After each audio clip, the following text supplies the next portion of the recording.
Hi guys, আমি প্রীতি। আজকে আমি এটা ফার্স্ট ব্লগ করছি না, এর আগেও আমি ব্লগ করেছি, কিন্তু ঠিকঠাকভাবে ব্লগ করে হয় না আমার। আমি হয়তো ভয়েস দিতে পারি না ঠিকঠাক, আমি ভিডিও করতে পারি না, সে কারণে হয় না।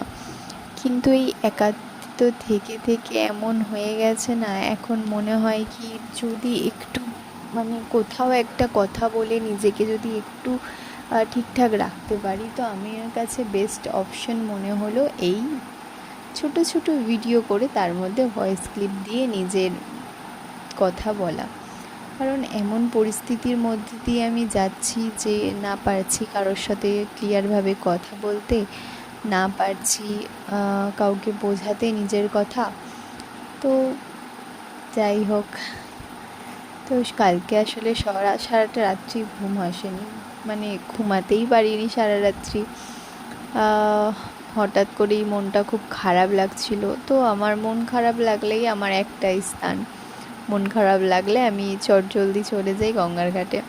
তো আজকে যখন হয়ে গেছে, আমার সাথে সাথে আমার মেয়েও দেখলাম 4টের সময় প্রায় ঘুম থেকে উঠে গেছে। ঘরের সমস্ত কাজবাজ সেরে তারপরেই আনুমানিক 6টা নাগাদ বেরিয়ে পড়লাম গঙ্গার ঘাটের উদ্দেশ্যে।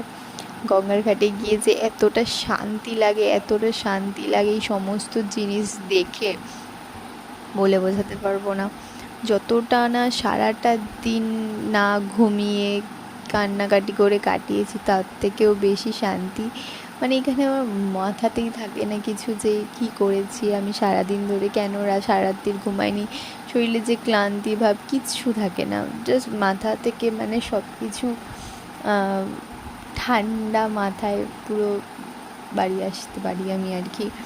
সে কারণে গঙ্গার ঘাটটা আমার খুবই প্রিয় একটা জায়গা আমার মন খারাপ থাকলে, যেটা আমি বারে বারে যাওয়াটা পছন্দ করি গঙ্গার ঘাটে। আর এই যে পায়রা এত, ওদের অনেক, ওদের সাথে একটু উড়িয়ে দেওয়া, ওদেরকে চারিদিকের লোকজন দেখা, হাওয়া দেখা, আস্তে আস্তে হাওয়া দেবে, কিছু লোকের কথাবার্তা, ব্যাস। আর তার সাথে তো আমার দুষ্টু মেয়ে আছেই।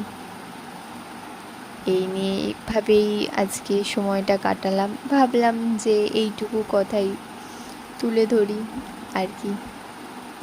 জীবনে তো বাঁচার জন্য কারোর সাথে না কারোর সাথে বকতেই হবে। আমি না হয় ফোনের সাথেই বকাটা স্টার্ট করি, কারণ সব কথা বিশ্বাস করে সবাইকে বলা যায় না। হয়তো এখানে বলে একটু হালকা হবে, জানি না কি হবে, বাট মনে হলো যে হয়তো একটু হালকা